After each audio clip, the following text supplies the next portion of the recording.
with the teacher that they've been actually doing this on campus rather than at home. Now with the regular videos and whatnot, yeah, of course. This is a supplemental project that we've just decided to. You can keep this if you want. Yeah, thanks.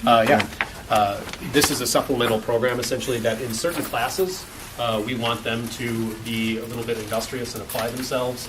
Do the hands-on assignments? Some sort of hands-on assignment or individual project. So I give them the option. It's not really present on, I don't know if I made it really clear on there, but you can do a presentation at the end of the semester, or you can just submit a report to me. Are you familiar with the term on-site lessons? Yes, I am, and I know that you have those. Not extensively. The personal finance teachers use them more than any of the others. Because personal finance has been one of the big pushes you guys have made. Correct. Personal finance is one of the strongest validations that we've had to our program, to having the Acellus program be here, because otherwise it would be a scheduling challenge where we have so many people. Once the state requirement came on board, we have so many people that need to take that class. If we only had one teacher that could teach it, it would be a big stick in the mud as far to as schedule around that. So we right now have one personal finance in person this year, but everybody else I think is taking it to themselves. Yeah. Okay. The other big one is health, because those are both state requirements. You need to have personal finance and you need to have a health credit. So you run them all through the high school health program? Generally speaking, yes. Now, if the student is transferring in and they've had it someplace else, that's fine. You just accept the credit. And because we've had it for 4 years, what we also do is take our incoming freshmen, and we have a winter program where our freshmen automatically take health now. So that's being phased out. The need to do health for Acellus is, in a sense, being phased out, unless we have a transfer student. Because you're bringing them in through the freshmen. Correct. As freshmen, it's part of they're kind of being boot camped into the whole thing. Okay. Does that make sense? Yeah. So this is more of a personal exploration. They get to pick. They have to propose the project with me, and then they can come up and say, okay, this is what I'm going to propose. So I just had a student in American government do a personal exploration project into Chief Justice John Roberts and submit a report to me on that. So that's neat. So I've seen other schools do it, but not.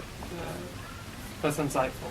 It's kind of a choose your own adventure. I do have to approve what they pick because sometimes they're rather creative if you just let them pick whatever they want. So yeah, I'll walk you around. One of the technical challenges we had on campus is we have students that want to bring their own laptop from home, or even just use their phone, which is fine. They can do that. However, they're on our guest network, and the reliability of our guest network is not the same as their full if they're a district device. Correct. If they're a full access privileged device like these, or even like these, where they're not. And so every once in a while they get bumped off after 10 or 15 minutes on the guest network. And when they do, if they log back in, they have to start their video over again. Because by nature we turn off the video controls to force them to watch the whole thing. Yeah. So I'll walk you up here, I think, if I'm not mistaken. We should have a couple of people working in our sales program.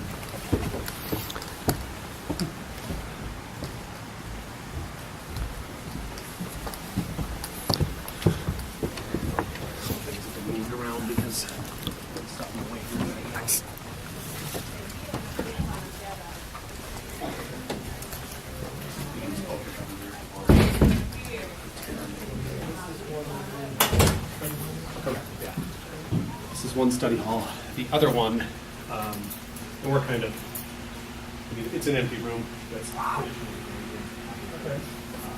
as an empty room, students are working on that.